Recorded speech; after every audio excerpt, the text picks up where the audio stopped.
Okay, so part 2 of Young Wizards. This is a really long ass time in coming, and I am sorry. Well, I mean, not really like in terms of proximity to the first chapter, which is right before this one. But thing is, I am way too lazy to go through and clip out all of the like beginning and ending commentary for that, so you're just gonna have to listen to it all over again. But anyway, now that the prologue, I read the first chapter, which, again, not that much. But anyway, it really is only just now occurring to me how arrogant it is that, like, a solid chunk of your Christmas present is literally, here, have the gift of my opinions. But you seem to react well to the first one, so, yeah. Never mind. Here we go. In the ever-immortal verbiage of YouTube user Critical. Hello and welcome to Let's Read Young Wizards. Let's do this shit. Okay. Chapter 1, Preliminary Exercises. She did her chores that morning and got out of the house with the book as fast as she could, heading for one of her secret places in the woods. If weird things start happening, she thought, no one will see them there. Oh, I'm going to get that pen back. And then... Behind the high school, around the corner from Nita's house, was a large tract of undeveloped woodland, the usual Long Island combination of scrub oak, white pine, and sassafras.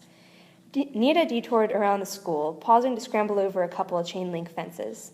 There was a path on the other side, and after a few minutes, she turned off it to pick her way carefully through low underbrush and among fallen logs and tree stumps. Then there was a solid wall of clumped... My tongue is not working well today. I'm sorry. Then there was a solid wall of clumped sassafras and twining wild blackberry bushes. It looked totally impassable, and the blackberries threatened Nita with their thorns, but she turned sideways and pushed through the wall of greenery undaunted. Yeah, you go, Nita. Beat out those bushes. Fuck those blackberries, man. Fuck them right up. She emerged into a glade walled all around with blackberry and gooseberry and pine, sheltered by the overhanging branches of several trees. One, a large crabapple, stood near the edge of the glade, and there was a flattish, half-buried boulder at the base of its trunk. Here she could be sure no one was watching. Ooh, I want to have a place like that. That sounds really nice. Just like a random clearing in the middle of the woods, and then a big rock in it. That sounds great. I want 10. Actually, no, I just want one. What would I do with 10 of them? I would only ever visit one. Nita sat down on the rock with a sigh, put her back up against the tree, and spent a few moments getting comfortable, then opened the book and started to read. She found herself not just reading after a while, but studying, cramming the facts into her head with that particular mental stomp she used when she knew she was going to have to know something by heart. The things the book was telling her now were not vague and abstract, as the initial discussion of theory had been, but straightforward as the repair manual for a new car, and nearly as complex. Ooh, concrete rules for wizardry. I'm liking it. There were tables and lists of needed resources for working spells. There were formulas and equations and rules. There was a syllabary and pronunciation guide for the 418 symbols used in the wizardly speech to describe relationships and effects that other human languages had no specific words for.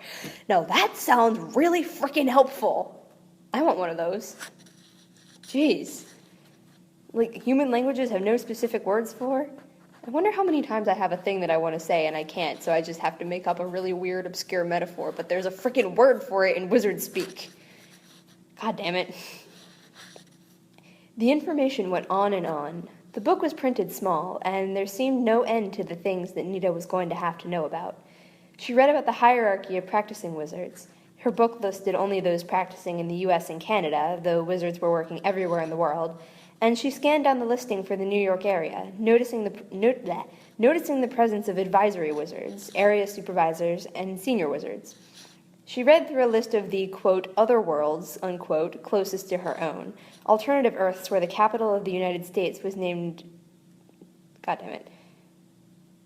I'm going to butcher that. I'm not even going to try. I am so sorry. But you know whatever the first one in the list is of the United States capital starts with an H. Alternate Earths where the capital of the United States was named, or Lafayette City, or I don't know how to say Geez, I'm having a terrible track record with these alternative U.S. capital names. God damn it. I'm just going to skip those two. Where the capital of the United States was named Lafayette City, or New Washington, and where the people still called themselves Americans, though they didn't match Nita's ideas about the term. She learned the horseman's word, which gets the attention of any member of the genus Equus, even the zebras, and the two forms of the mason's word, which gives stone the appearance of life for short periods. I feel like Alex Louis Armstrong would have fun with those.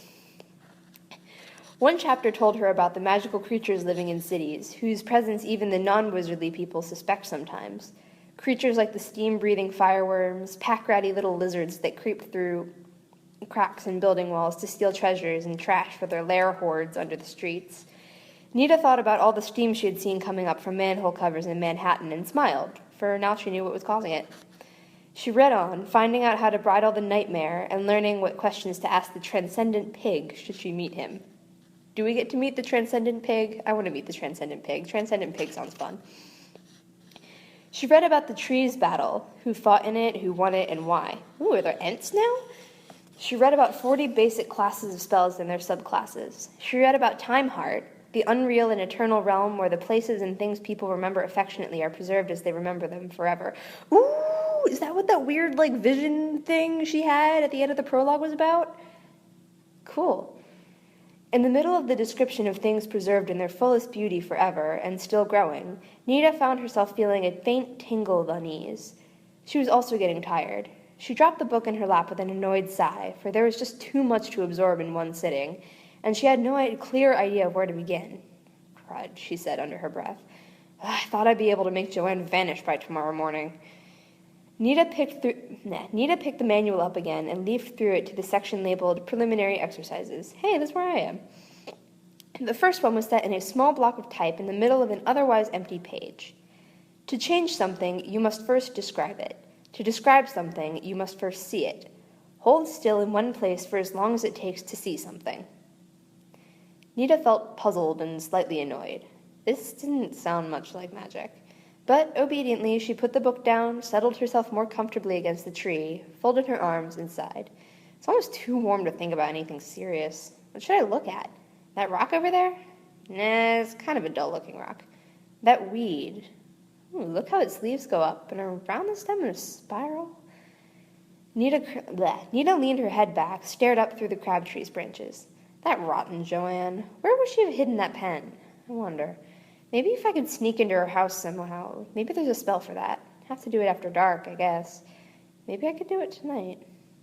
Wish it didn't take so long to get dark this time of year. Oh, you're going to be regretting that get dark this time of year thing when it comes wintertime. I'm really, really not on board with this whole complete darkness by 4:30 p.m. thing. Have I mentioned that? No. Goodbye. No, screw you, son. I hate that. Fuck global. Blah, blah. My brain is not working today. I am sorry. I'm also very, very unhappy with the whole daylight savings time thing. Just move it half an hour and be done with it. Jeez. Nita looked at the sky where it showed between the leaves, a hot blue mosaic of light with here and there the fire flicker of sun showing through, shifting with the shift of leaves in the wind. There are kinds of patterns. The wind never goes through the same way twice, and there are patterns in the branches, but they're never quite the same either. And look at the changes in the brightness. The sky is the same, but the leaves cover sometimes more and sometimes less. The patterns. They won't let you have a moment's rest, the crabapple tree said irritably. Nita jumped, scraping her back against the trunk as she sat up straight. She had heard the tree quite plainly in some way that had nothing to do with spoken words. It was light patterns she had heard, with wind movements, leaf rustle, fire flicker. Finally paid attention, did you? Said the tree. As if one of them isn't enough, messing up someone's fallen leaf pattern that's been in progress for 15 years, drawing circles all over the ground and messing up the matrices. Well, what's your excuse? Nita sat there with her mouth open, looking up at the words the tree was making with cranky light and shadow. It works. It works! She said, not knowing whether the tree could understand her. I didn't draw any circles on your leaves. No, but that other one did, the tree said. Made circles and stars and diagrams all over Teleriarch's collage, doing some kind of power spell. You people don't have the proper respect for artwork. Okay, so we're amateurs, it added, with a touch of belligerence creeping into its voice. So none of us have been here for more than 30 years. Well, our work is still valid, and, listen, do you mean there's a, wizard out here somewhere doing magic? What else? The tree snapped. And let me tell you, if you people don't... Where is she? He, the tree said. In the middle of all those made stone roads. I remember when those roads went in, and they took a pattern Kimber had been working on for 80 years and scraped it bare and poured that black rock over it. One of the most complex, He, Nita thought, and her heart sank slightly. She had trouble talking to boys. You mean across the freeway in the middle of the interchange? That green place? Didn't you hear me? Are you deaf? Silly question. The other one must be deaf to not have heard Teleri yelling at him. And I suppose you'll start scratching up the ground and invoking powers and ruining my collage. Well, let me tell you. Listen, I'll talk to you later, Nita said hurriedly.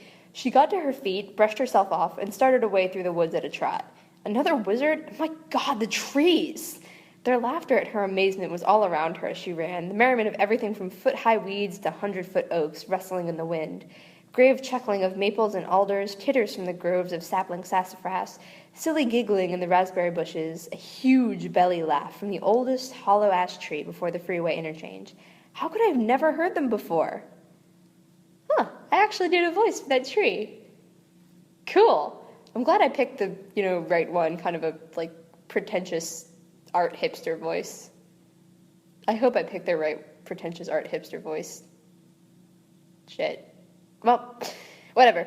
Crabapple Tree is now a pretentious art hipster, and there's nothing you can do to change my mind. Nita stopped at the freeway's edge and made sure that there were no cars coming before she tried to cross. The interchange was a cloverleaf, and the circle formed by one of the off-ramps held a stand of the original pre-freeway trees within it in a kind of sunken bowl. Nita dashed across the concrete and stood a moment, breathless, at the edge of the downslope, before staring down it slantwise. This was another of her secret places, a spot shaded and peaceful in summer and winter both because of the pine trees... Shaded and peaceful in summer and winter both because of the pine trees that roofed in the hollow. But there was nothing peaceful about it today. Something was in the air, and the trees, irritated, were muttering amongst themselves. Even on a foot-thick cushion of pine needles, Nita's feet seemed to be making too much noise. She tried to walk softly and wished the trees wouldn't stare at her so. Where the slope bottomed out, she stopped, looking around her nervously, and that was when she saw him. The boy was holding a stick in one hand and staring intently at the ground underneath a huge larch on one side of the grove. He was shorter than she was, and looked younger, and he also looked familiar somehow. Now, who is that? She thought, feeling more nervous still. No one had ever been in one of her secret places when she came there. But the boy just kept frowning at the ground, as if it was a test paper and he was trying to scowl the right answer out of it. God, I feel that feel. Frickin' algebra finals. Ugh. Western Civ finals, actually. That was the slightly more confusing of the two of them, mostly because I ran out of time to do the readings. Yay. Anyway, a very ordinary-looking kid with straight black hair and a Hispanic look to his face, wearing a beat-up green windbreaker and jeans and sneakers, holding a willow wand of a type that Nita's book recommended for certain types of spelling. He let out what looked like a breath of irritation and put his hands on his hips. Ah, cojones, he muttered, shaking his head, and halfway through the shake, he caught sight of Nita. He looked surprised and embarrassed for a moment, then his face steadied down to a simple, worried look. There he stood, regarding Nita, and she realized with a shock that he wasn't going to yell at her, or chase her, or call her names, or run away himself. He was going to let her explain herself. Nita was amazed. It didn't seem quite normal. "Hi," she said. The boy looked at her uncertainly, as if trying to place her. "Hi." Nita wasn't sure quite where to begin, but the marks on the ground and the willow wand seemed to confirm that a power spell was in progress. She said. I don't see the oak leaves, or the string." The boy's dark eyes widened. "So that's how you got through." "Through what?" "I put a binding spell around the edges of this place," he said. I've tried the spell once or twice before, but people kept showing up just as I was getting busy, and I couldn't finish.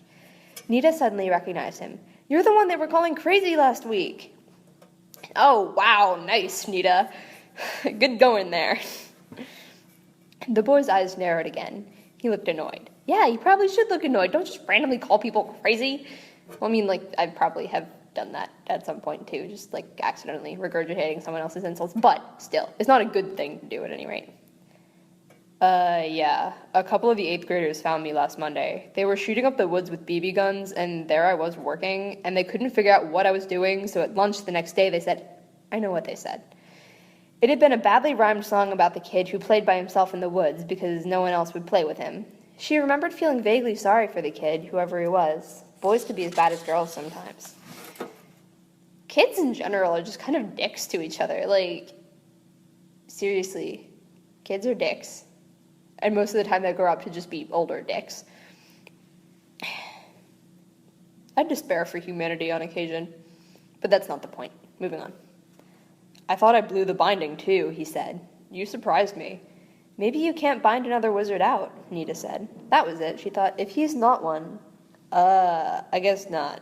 He paused. I'm Kit, he said then. Christopher, really, but I hate Christopher. Oh, hello, Kit. I have heard so much about you. Oh, man, we are going to have some fun. Nita, she said. It's short for Juanita. I hate that, too. Listen, the trees are mad at you. Kit stared at her. The trees. Mostly this one. She looked up into the branches of the larch, which were trembling with more force than the wind could lend to them. See, the trees do, it's artwork, sort of, with their fallen leaves, and you started doing your power schematic all over their work, and, trees, Kit said. Rocks I knew about. I talked to a rock last week, or it talked to me, actually, though it wasn't talking, really. He looked up at the tree. Well, hey, I'm sorry, he said. I didn't know. I'll try to put things back the way I found them, but I might as well not have bothered with the spell, he said, looking again at Nita. It got caught. It's not working. You know anything about this? He gestured at the diagram he had drawn on the cleared ground, and Nita went to crouch down by it. The pattern was one she had seen in her books, a basic design of interlocking circles and woven parallelograms. Ooh, that sounds fun. I kind of want to draw that. I'm good at geometric art. I sent you that one thing that one time. I think, first Christmas I knew you, actually. I sent you, all of that stuff. It was when I sent you the soul, scythe scarf. It was just, included with a, what was it, 8-fold radial symmetry? Yeah. Well, you know what I'm talking about. There were symbols drawn inside the angles and outside the curves, some of them letters or words in the Roman alphabet, some of them the graceful characters of the wizardly speech. I think I'm going to do that every time there's, the speech, because it's uppercase. Never mind. If it gets annoying, I'll stop doing that.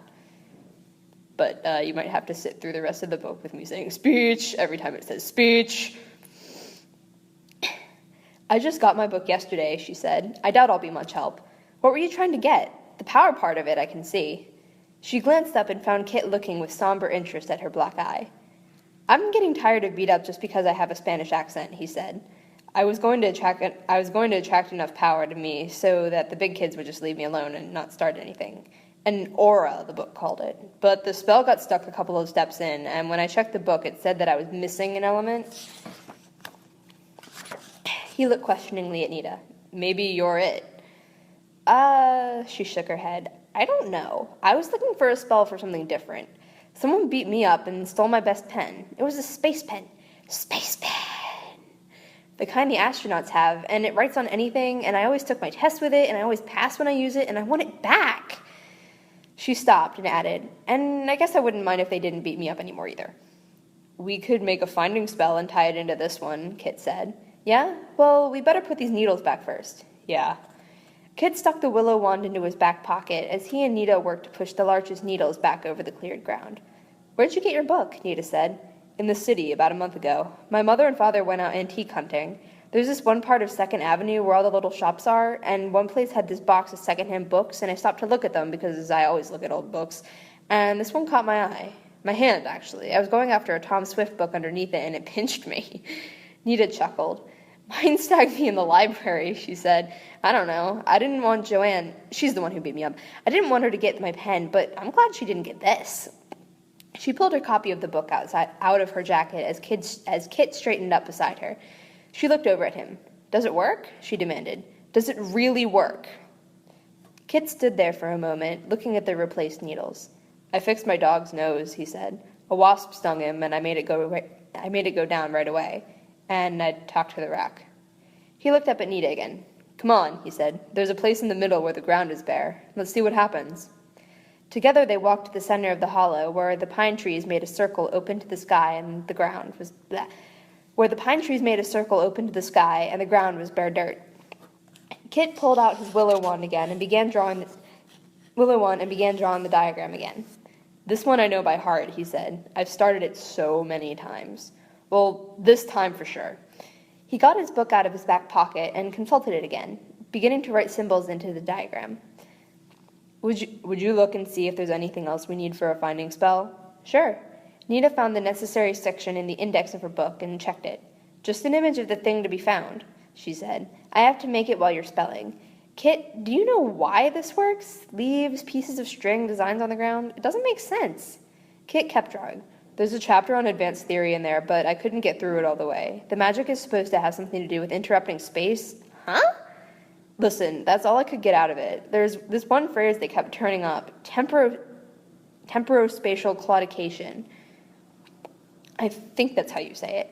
It's something like space isn't really empty. It folds around objects or words, and if you put the right things in the right place and do the right things with them and say the right things in the speech, magic happens. Where's the string? The one with all the knots in it? Nita reached down and picked it up. Must have fallen out of my pocket. Stand on this end, okay? He dropped one end of the string into the middle of the diagram, and Nita stepped onto it. Kit walked around her and the diagram with it, using the end of the string to trace a circle.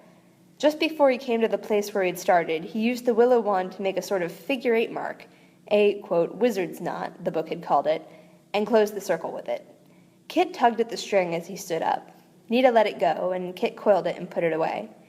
You've got to do this part yourself, Kit said. I can't write your name for you. Each person in a spelling does their own. There's a table in there with all the symbols in it. Nita scuffed some pages aside and found it, a long list of English letters and numbers and symbols in the speech. She got down to look at Kit's name so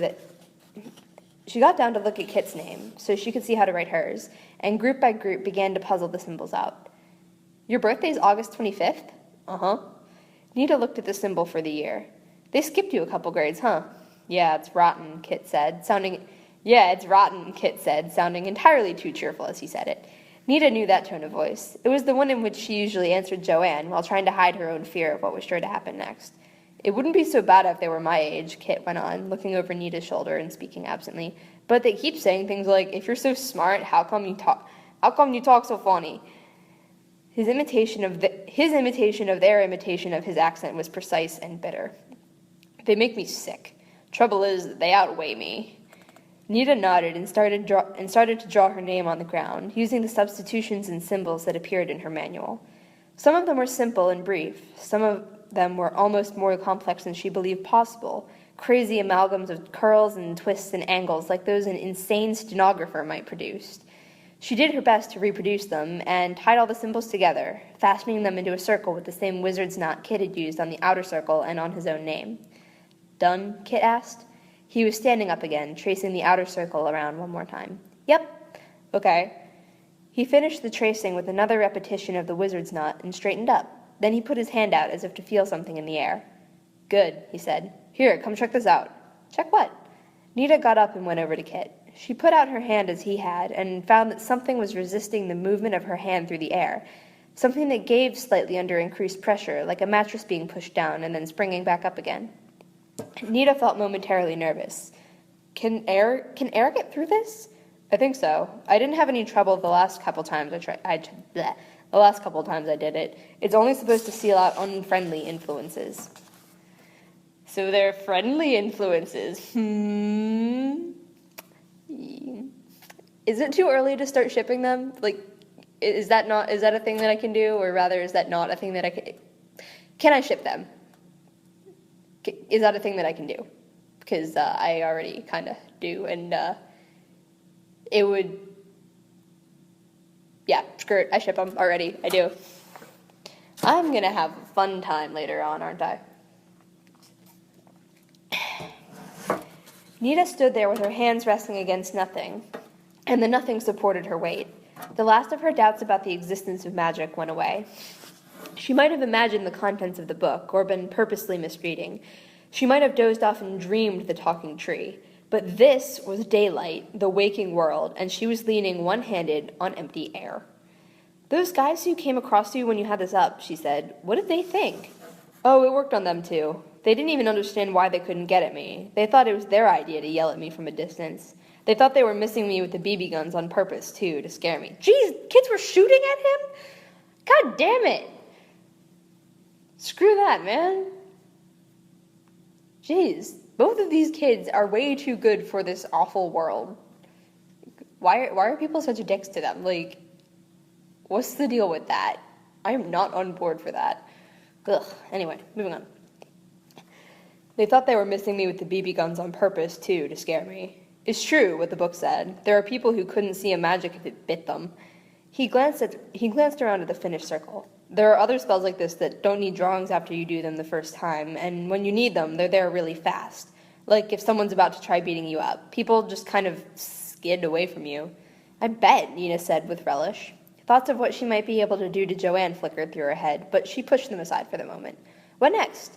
"Next," Kit said, going to the middle of the circle and sitting down carefully so as not to smudge any of the marks he'd made. "We read it. Or I read most of it, and you read your name. Though first you have to check my figuring." "How come?" Nita joined him, avoiding the lines and angles. "Two-person spell. Both people always check each other's work. But your name, you check again after I do." Okay. Someone's doing something with the door. So I don't know if that's going to come through the recording or not.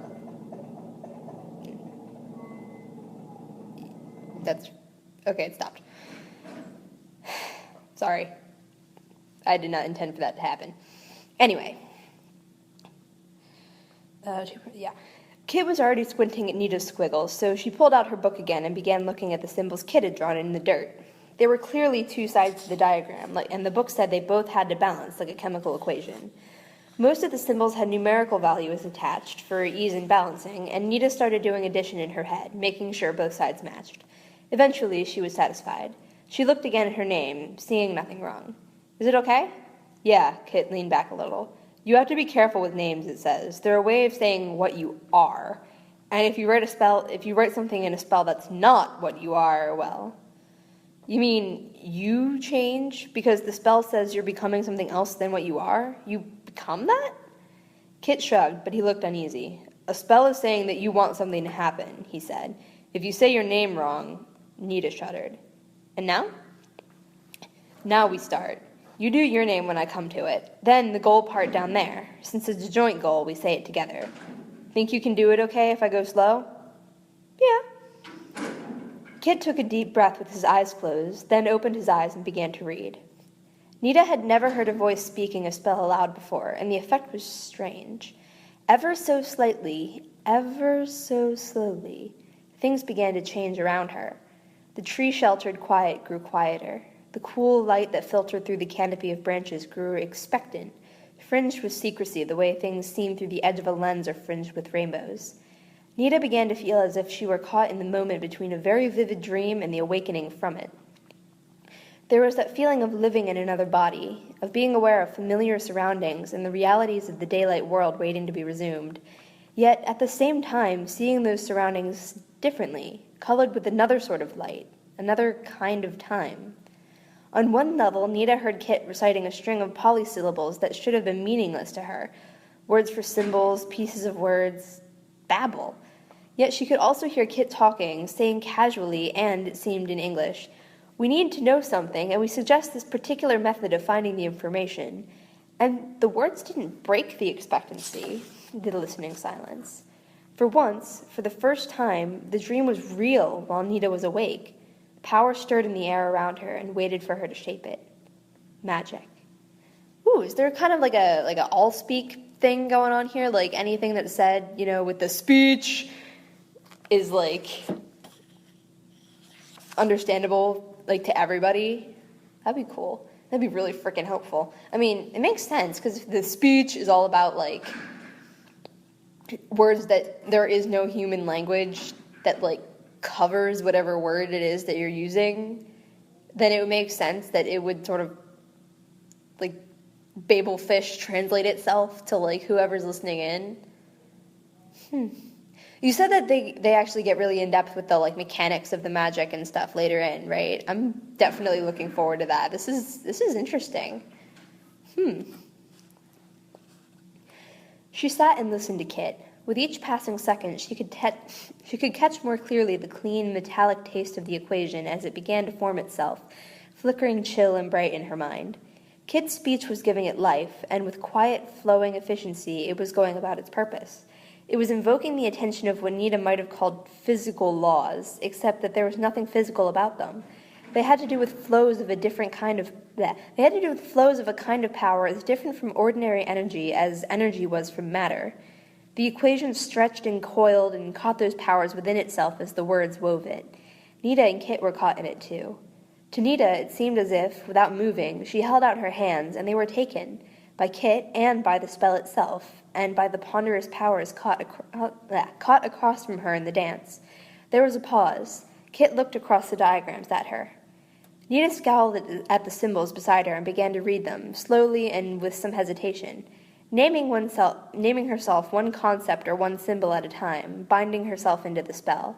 At first she was scared, for she could feel the strangeness folding close around her. But then she realized that nothing awful was happening, and as her name became a part of the spell, that was what was sliding down around her, protecting her. She finished, and she was out of breath and excited, and she had never been happier in her life. Ooh, that sounds really cool. I love what's going on here. This is super interesting. Kit's voice came in again then, picking up the weave, rejoining the dance. So it went for a while. The strange words and the half-seen, half-felt movements and images falling into a rhythm of light and sound and texture, a song, a poem, a spell. It began to come whole all around them, and all around the tingling air stayed still to better hold the words, and the trees bent close to listen. Kit came to the set of symbols that stood for his name and who he was, and read them slowly and carefully. Nita felt the spell settle down around him, too. He finished it and glanced up at Nita, and together they began the goal section of the spell. Nita did her best to make a clear image of the pen as she spoke. The silver case, gone a little scratched and grubby now, her initials incised up on the top. She hardly had time to wonder at the harmony their paired voices made before things began to change again. The shadows of the trees around them seemed to grow darker. The aura of expectancy grew sharp enough to taste.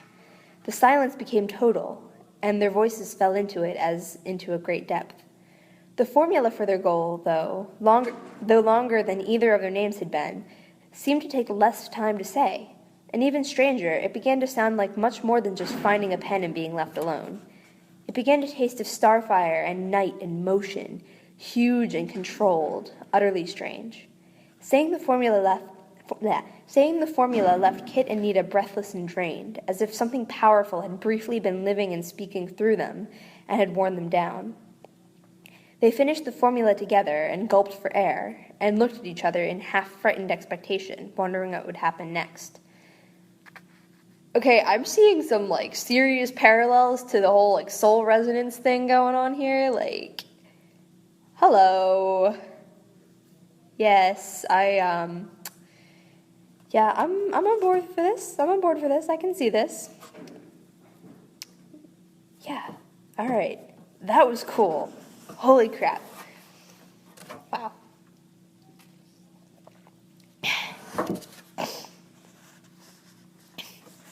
The completed spell took effect. Nita had thought that she would gradually begin to see something, the way things had changed gradually in the grove. The spell, though, had its own ideas.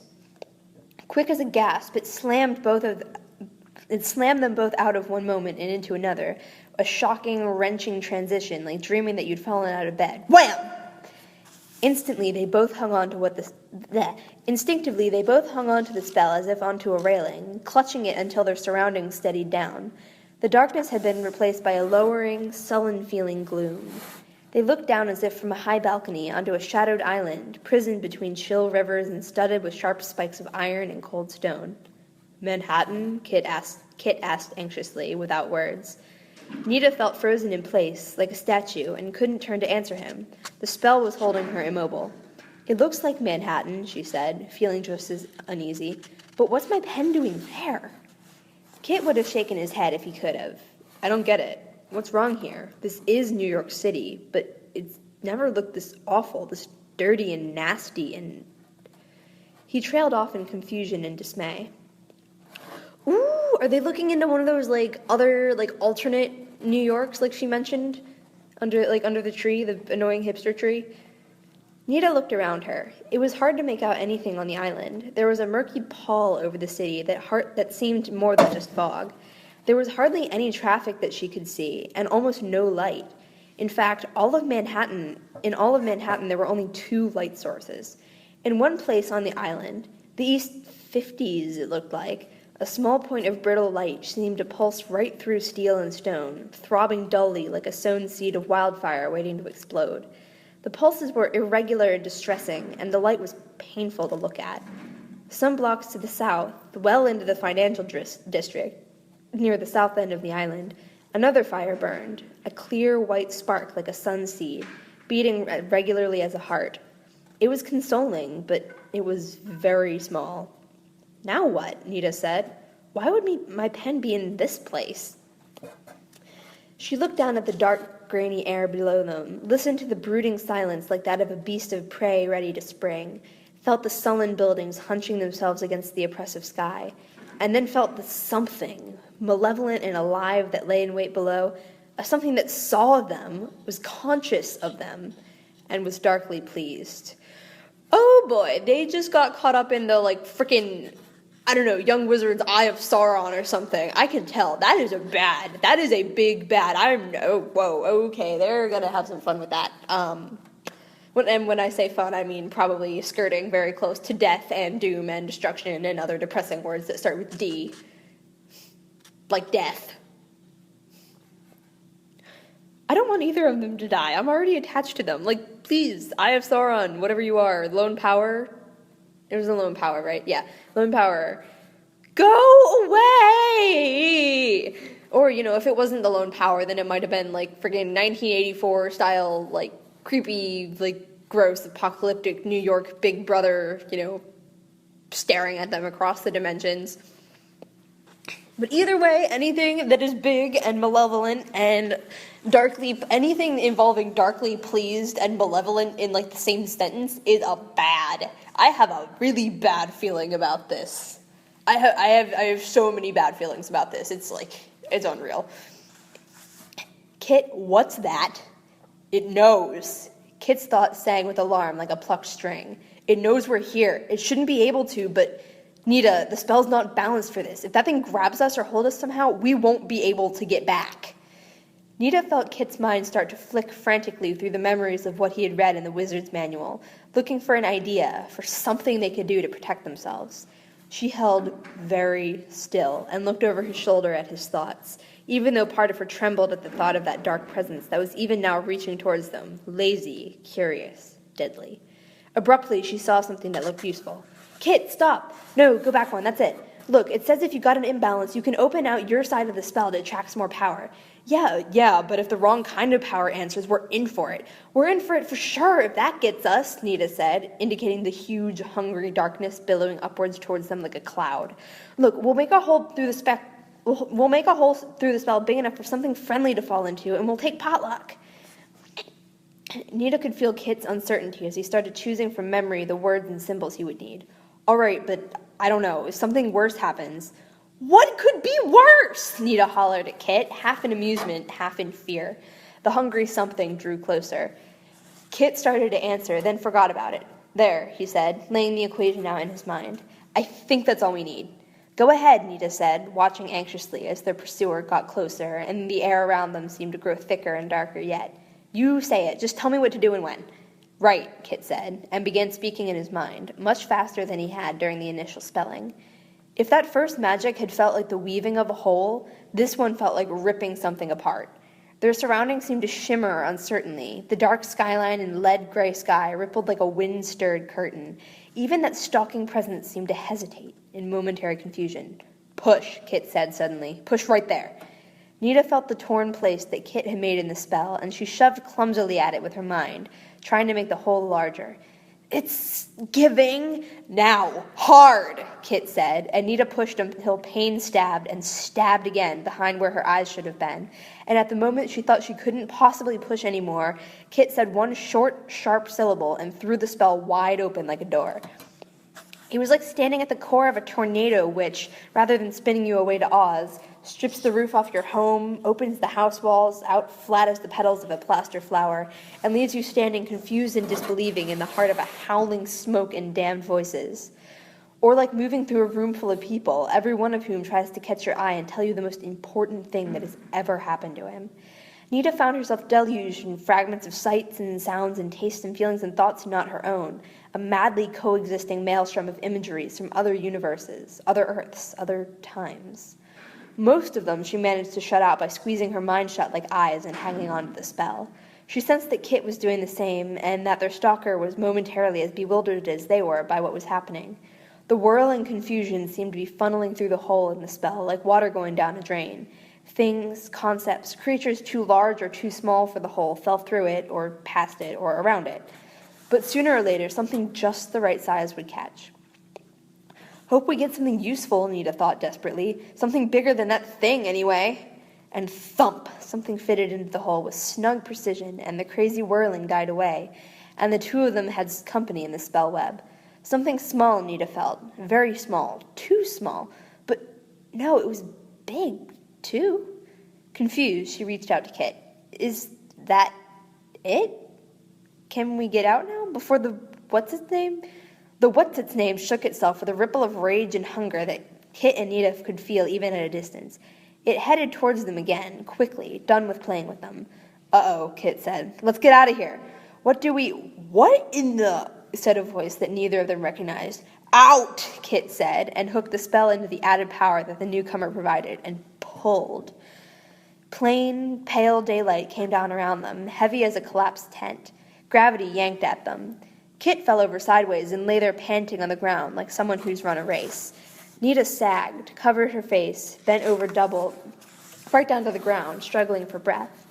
Eventually she began to recover, but she put off moving or opening her eyes. The book had warned that spelling had its prices, and one of them was the physical exhaustion that goes along with any large, mostly mental work of creation. Nita felt as if she had just been through about 100 English tests with essay questions, one after another. God, I know that feel. "Kit," she said, worried by his silence. "Ugh," Kit said, and rolled over in a sort of crouch, holding his head in his hands. "Ugh, turn off the sun." "I know that feel too, man." "It's not that bad," Nita said, opening her eyes. Then she winced and shut them in a hurry. It was. "How long have we been here?" Kit muttered. "The sun shouldn't be showing here yet." "It's," Nita said. She opened her eyes again to check her watch and was distracted by a bright light to her right that was entirely too low to be the sun.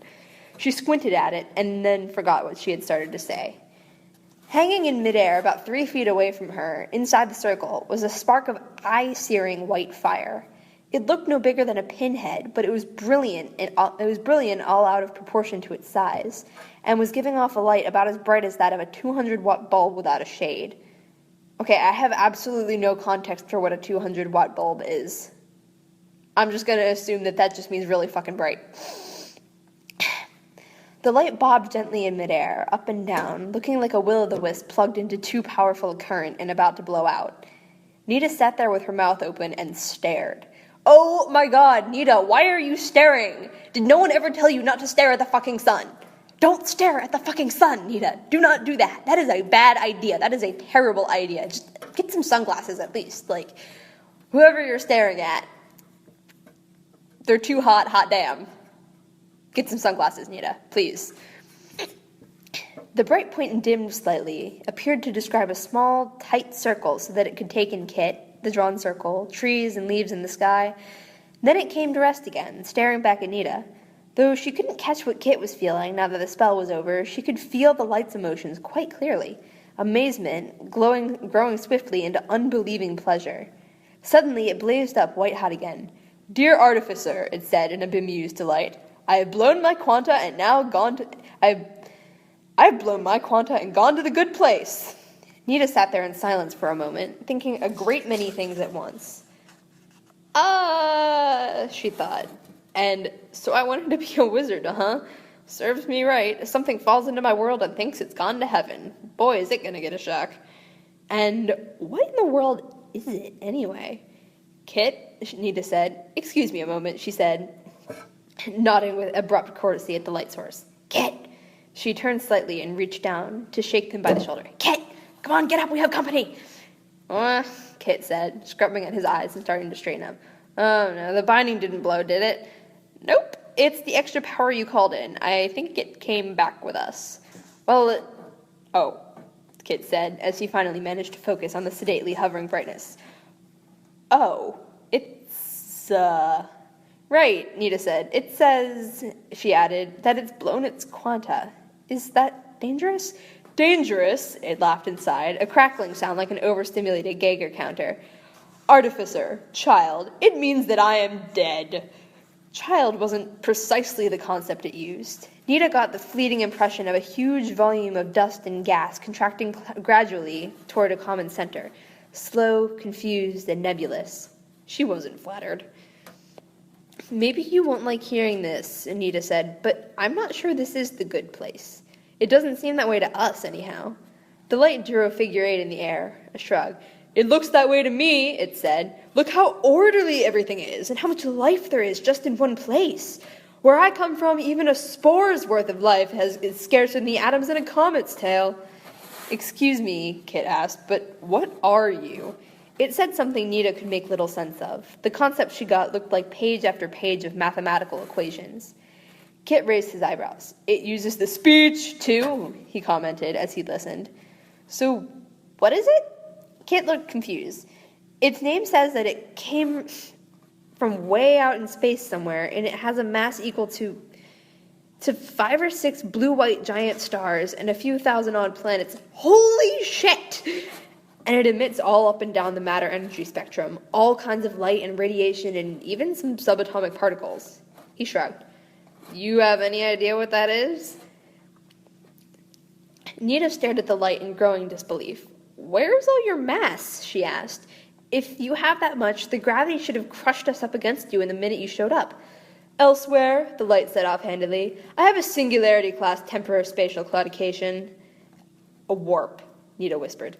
"A tunnel through space-time. Are you a white hole?" It stopped bobbing, stared at her as if she'd said something derogatory. "Do I look like a hole?" "Do I look like a cloud of gas?" Nita snapped back, and then sighed. Her mouth was getting the better of her again. "I'm sorry, that's just what we call your kind of, creature. Because you act like a hole in the universe that light and radiation come through. I know you're not, really, but Kit," she said, turning, "where's my pen? And where's the power you were after? Didn't the spell work?" "Spells always work," Kit said. "That's what the book says. When you ask for something, you always get back something that'll help you solve your problem, or be the solution itself." He looked entirely confused. "I asked for that power aura for me, and your pen for you. That was all.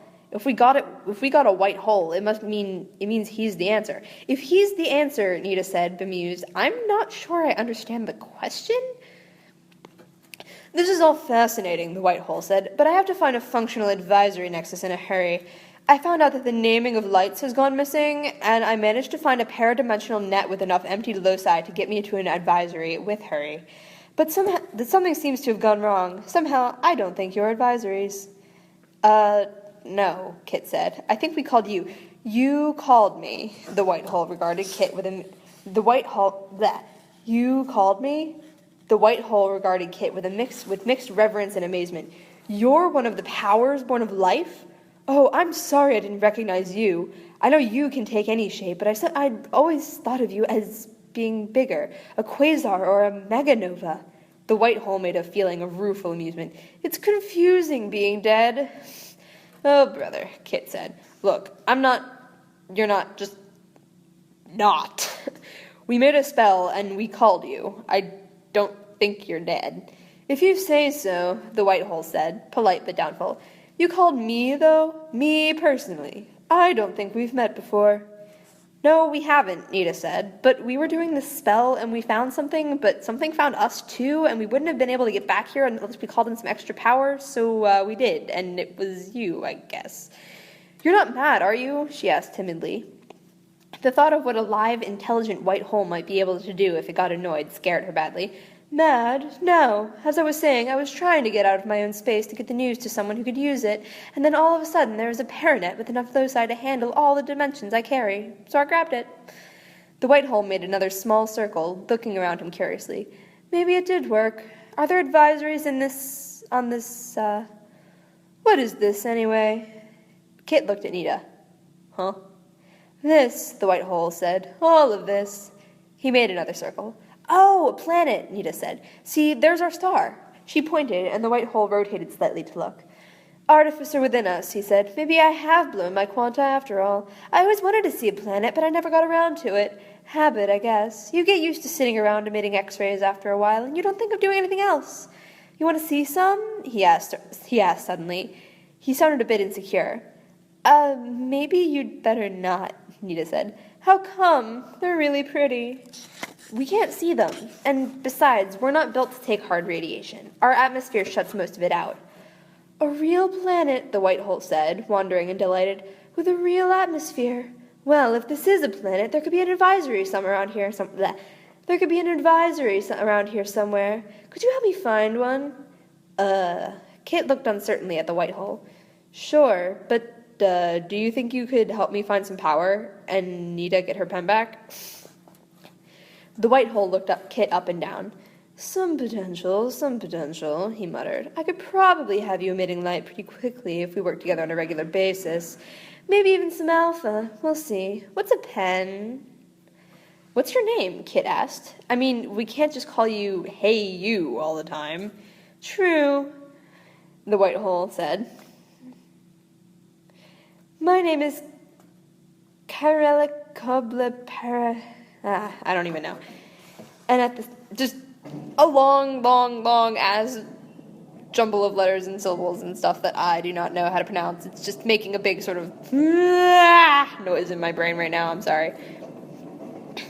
And at the same time, he went flickering through a pattern of colors that was evidently the visual translation. Need to begin. Fred, Kit said quickly. Well, he added as, oh my god, you can't just call these giant, freaking, sentient space-time thing. You can't just name it Fred. That's undignified. Well, I mean, it's easier to say than whatever his actual name is, complete with colors and, non-verbal translations. But, okay, let's just call you Fred. Well, he added as they looked at him again, if we have to yell for help or something, the other's way too long. And that was the only part I got, anyway. Oh, yeah, it does say Fred in there somewhere. Oh, my God. So it is technically a nickname, I guess. Good on you, Kit. Is that okay with you? Nita asked. The white hole made his figure-8 shrug again. Better than having my true name mangled, I guess, he said, and chuckled silently. Fred, then. And you are? Nita. Kit. I see why you like them short, Fred said. All right, tell me what a pen is, and I'll try to help you find it. But we really must get to an advisory as fast as we can. Okay, Kit said. Let's break the circle and go talk. Sounds good, Nita said, and began to erase the diagrams they had drawn. Kit cut the wizard's knot and scuffed the circle open in a few places, while Nita took a moment to wave her hand through the now empty air. Not bad for a first spell, she said with satisfaction. I meant to ask, Fred said politely, what's a spell? Nita sighed and smiled and picked up her book, motioning Fred to follow her over to where Kit sat. It was going to be a long afternoon, but she didn't care. Magic was loose in the world. Okay, so I really hope that the voices that I did turn out all right. And I mean, Kit's isn't really a voice, and I know it says that he has a Spanish accent, but I really, if I tried to do a Spanish accent, I would end up sounding like those kids who mocked him with a really terrible Spanish accent, and I do not want to do that. I am not about that. So he's just going to have, like, the lower register version of my voice until I can either figure out a better way or just whatever. He's going to have a lot of lines, so he's just going to be in my normal speaking voice, just, like, a bit lower. Also, I really hope that I got the Stars voice, at least kind of right. I think I ended up channeling, like, somewhere between, like, a Harry Potter musical, like, Lucius Malfoy and Snape, which I don't think that's right exactly, but it's just kind of like, it's a star. It's kind of big and swoopy and amorphous, so it gets the swoopy voice for now. Fred with the swoopy voice. Okay, so that's chapter 2. I guess we got to meet the lone power. That's fun. So, all right, on to chapter 3.